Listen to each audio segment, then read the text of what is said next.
When I collapsed at work, the doctors called my parents. They never came.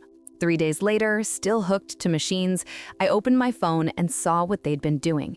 Instead, my sister's smiling face tagged me under a photo. Family day without the drama.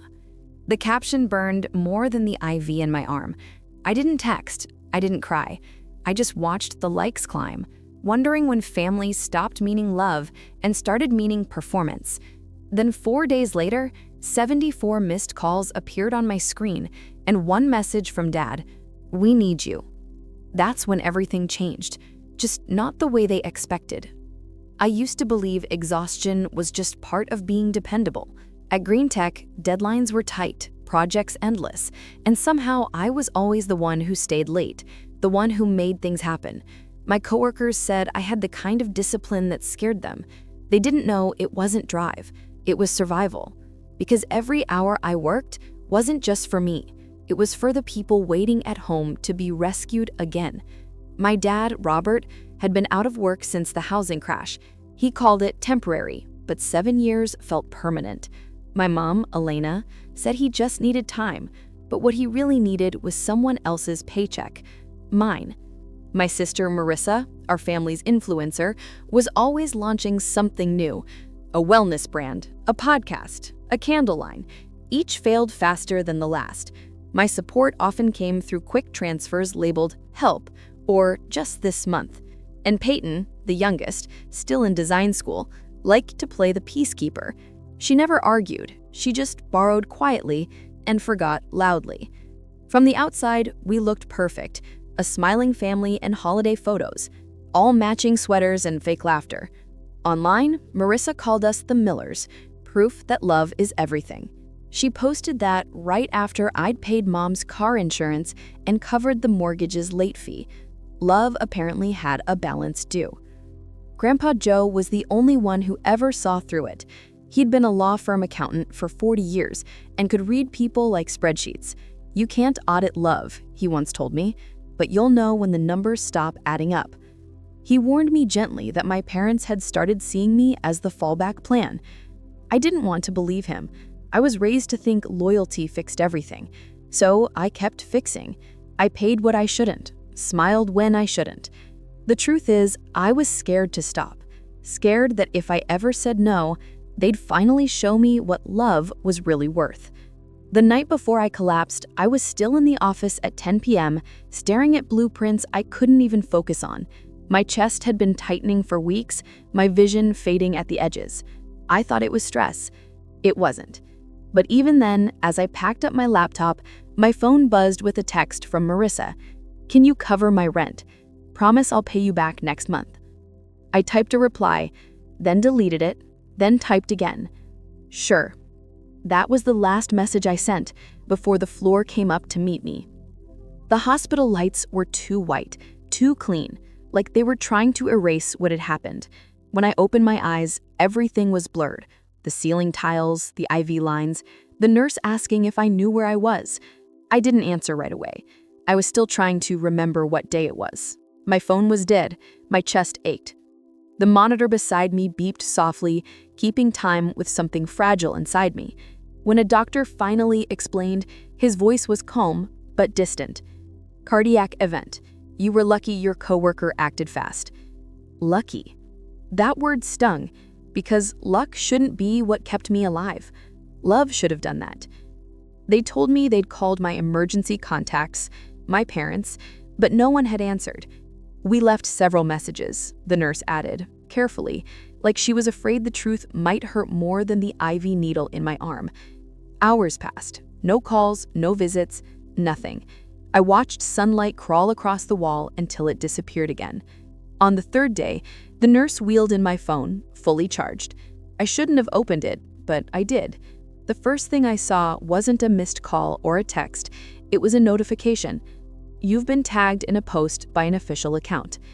My fingers trembled as I tapped it open. The picture loaded slowly. Sunlight, lake water, my family smiling around a picnic table, my mom holding her deviled eggs, my dad beer in hand, Peyton flashing peace signs beside Marissa, whose caption glowed beneath their perfect faces. Family day without the drama. For a moment, I couldn't breathe. The beeping from the monitors spiked, matching my pulse. The irony was almost poetic. They had erased me while pretending to celebrate family. I zoomed in on their faces, smiling, relaxed, carefree. No one looked guilty. No one looked like they were missing me. A nurse passed by and asked if I needed anything. I said no, I think I've had enough. I didn't comment, didn't call, didn't even text. I just stared until the phone dimmed and my reflection looked back at me, pale, tired, but suddenly calm. That kind of calm that doesn't come from peace. It comes from clarity. By the fourth day, I started walking again, slow and unsteady, dragging the IV pole like a second shadow. The doctor said recovery would take weeks. He didn't know it wouldn't just be my heart that needed healing. Then one morning, my phone buzzed nonstop. 74 missed calls. A text from Dad, "We need you. Answer immediately." No, how are you? No apology, just urgency, command, panic. I read it once, then again. The absurdity almost made me laugh. They'd ignored me when I needed the most, and now they were demanding I save them. But I didn't call back, not this time. Instead, I scrolled to another contact, Grandpa Joe. My thumb hovered over his name, the only one that still meant safety. When I pressed call, he answered on the second ring. "I heard," he said quietly. "You don't have to explain." That was the first time in years someone had spoken to me like I mattered. Grandpa Joe showed up 40 minutes later, still wearing his old brown windbreaker and that expression that never gave anything away. He didn't hug me. He never was the hugging type, but he sat down beside my hospital bed like he'd been doing it his whole life. "So," he said, glancing at the monitor beside me, "they finally broke you, huh?" I smiled, barely. "Guess so." He didn't ask for details. He already knew. That was his way.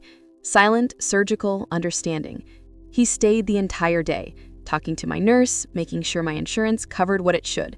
When the billing clerk mentioned a few unpaid balances, he didn't flinch. He pulled out his tablet and began typing. "What are you doing?" I asked. "Taking stock," he said. "Before you start cutting cords, you need to know where they all lead." We went through everything. My checking accounts, my automatic transfers, the car insurance payments, the credit card joint lines. My stomach turned as the list grew. Every week, money left my account like slow bleeding. Marissa's loan, Peyton's rent, Mom's car, even a utilities payment under my name for a house I hadn't lived in since college. "How did I let this happen?" I whispered. "You thought it was love," he said simply. "They thought it was obligation. Different math." That night, while the machines hummed and the hospital went quiet, Grandpa Joe showed me how to shut them off, one by one. Not out of spite, but self-preservation. He drafted a spreadsheet, wrote out every recurring payment, and handed it to me like a map out of hell. "Tomorrow," he said, "we start with the bank." I didn't sleep much. I kept seeing that photo, their smiles, the sunlight, and hearing the faint beep of the monitor like a countdown. The next morning, I called my bank from the hospital. The clerk recognized my voice. I'd been the reliable one for years. By noon, the auto transfers were gone.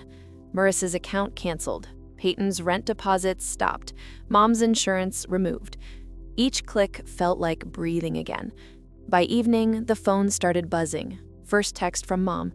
"We just heard what happened. Why didn't you tell us?" Then Peyton. "Can we talk? It's all a misunderstanding." I ignored them all. Grandpa Joe sat beside me reading the paper, pretending not to watch. "You feel guilty yet?" he asked, finally. "Yeah," I admitted. "A little. That'll pass," he said, folding the newspaper. "Guilt's the tax good people pay before freedom." The next day, I left the hospital. Grandpa Joe drove me home. My apartment felt smaller than I remembered, like the walls were listening. I silenced my phone, unplugged it, and stared out the window for a long time. Then a vibration. Another message from Dad. "This is serious. Call me now. Everything is falling apart." I almost felt sorry for him. Almost. They'd mistaken my silence for surrender. They didn't know silence was the sound of me taking back control. 2 days later, I was back at Grandpa Joe's place in Portland. a small one-story house that smelled faintly of coffee and old wood. He'd cleared the dining table, spreading out files like a general preparing for war. The afternoon sun slanted across stacks of papers, payment histories, account statements, insurance letters, my financial fingerprints across years of quiet enabling. "Every story leaves a paper trail," he said. "Yours just happens to be in dollars." He wasn't wrong. By the time we finished, the picture was clear. I hadn't just helped them, I had been financing the illusion of their stability. Without my income, everything they'd built, the image, the comfort, the control, would collapse. And it did. The calls doubled. My voicemail filled with my mother's careful voice, sweet on the surface, sharp underneath. "Ava, honey, we didn't know you were in the hospital. Why didn't you tell us sooner?" Then softer, almost a whisper. "Your father's worried about the mortgage again." Worried, not sorry. Marissa's texts came next. Screenshots of her empty account, dramatic crying emojis, and one message that read, "If you don't fix this, I'll lose everything." I stared at it for a long time before replying with the single word, "Good." Then came Peyton's attempt. "I'm not like them," she wrote. "Please don't punish me for their mistakes." I almost laughed. She'd said the same thing when I'd co-signed her lease last year. Grandpa Joe was watching me scroll, the corner of his mouth twitching like he'd seen this movie before. "They're not calling because they care," he said. "They're calling because they're cornered." He was right again. The next morning, a car idled outside my apartment building. Robert Miller, my father, sitting in the driver's seat staring up at my window. He didn't text, he didn't come up, just waited like a debt collector waiting for confession. I didn't go down. That afternoon, a new message arrived. "You're about to destroy everything we built. I hope you understand the damage you're causing." Everything we built. I read it twice out loud just to taste the absurdity of it. I showed it to Grandpa Joe. He just nodded. That sentence says more than he ever meant it to. And then came the video. Marissa uploaded it that night. A slow, emotional walkthrough of our childhood home, now empty. The camera panned across bare walls and scattered boxes, her voice trembling. "They took everything," she said, "and guess who let them?" The video cut to a photo of me smiling, cropped from a family Christmas years ago. The caption, "Sometimes blood doesn't mean family." The comments exploded. Sympathy, pity, judgment. Influencers reposted it. My inbox filled with strangers calling me ungrateful. Grandpa Joe watched the whole thing in silence, then stood up, pulled his phone from his pocket, and made 3 calls. Within 48 hours, we had every document. Mortgage papers, loan defaults, late fees. They'd used the house equity to pay off Marissa's credit cards and Peyton's business venture, a boutique candle studio that never opened. I didn't even have to expose them. The math did it for me. Still, I filed the fraud report. Grandpa Joe and his lawyer, Mr. Klein, helped prepare a cease and desist order. No contact, no impersonation, no financial claims. We sent it through certified mail, 1 to each of them. For the first time in years, I slept through the night. The next morning, I woke to my phone buzzing relentlessly. Peyton's face lit up my screen. Through the peephole downstairs, I saw her arguing with building security. She hadn't been on the approved visitor list. I saw her pacing outside, phone to her ear, probably calling Marissa. I didn't go out. Later, Grandpa Joe showed up again, holding a thick manila envelope. "They've done something stupid," he said. Inside were printed email exchanges between my parents and a small law firm. I scanned the text once, then twice. They were looking into legal guardianship over me. I read the header out loud.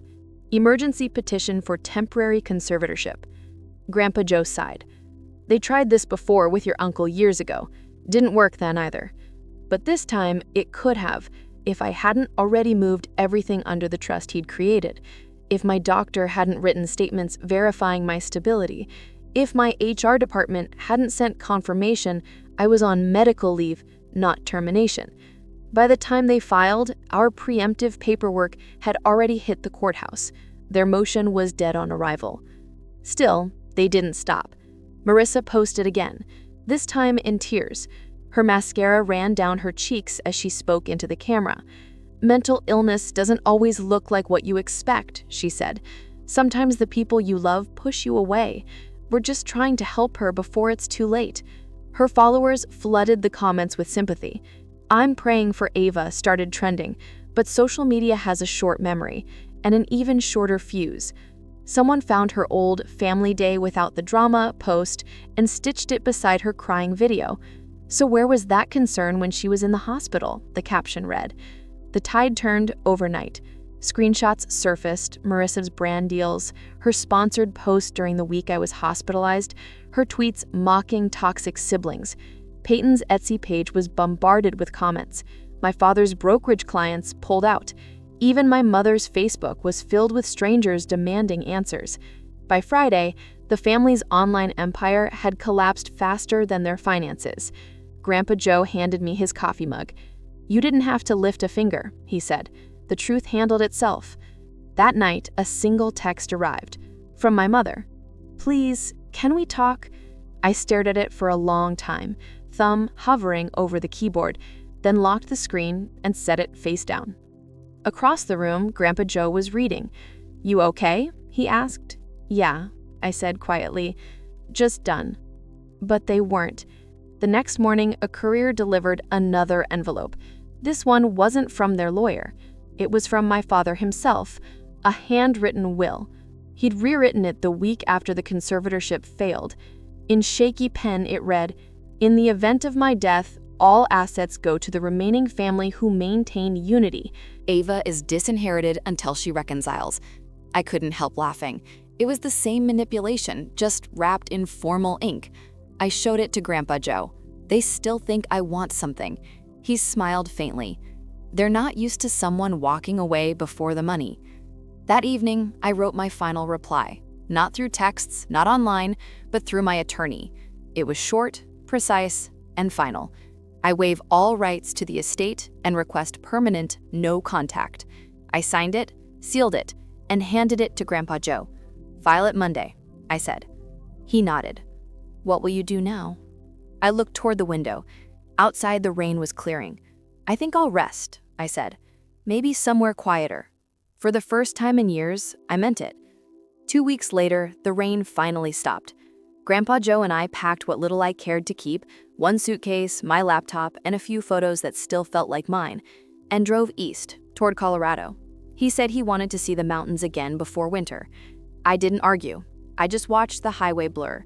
Mile after mile, the world finally quiet.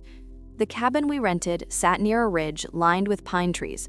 No noise, no traffic, no family. Just silence. Clean and honest. I worked remotely for Green Tech now. Fewer hours, no pressure. My days started with black coffee and ended with the sound of the wind scraping the roof. Sometimes I'd still get messages. A cousin asking what really happened, a stranger saying they read the posts online. I didn't answer. I didn't need to. Let them believe whatever version made sense to them. My truth didn't need witnesses anymore. Grandpa Joe would sit by the window, newspaper in hand, pretending not to watch me breathe easier. "You did it," he said one morning. "You broke the cycle." I smiled. "It only cost everything."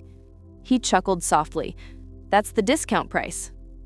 And he was right, because what I gained was worth more than all the apologies, all the inheritances, all the forced family photos combined. For the first time in my life, I wasn't the provider, the fixer, or the daughter who owed everyone. I was just Ava, alive, unowned, and finally free. I used to think silence meant defeat, that walking away was the same as giving up. But now I know silence can be a choice, a border, a kind of peace that doesn't need anyone's permission. My family still tries to reach out through other people, testing if I'll break the quiet. I never do. Some stories don't need new chapters. They just need to end. If you've ever been called selfish for finally putting yourself first, I hope this reminds you choosing peace isn't betrayal, it's survival. They can keep their posts, their pity, their version of the truth. I'll keep my stillness, my laughter, my life. If you've ever had to walk away from your own blood to heal, share your story below.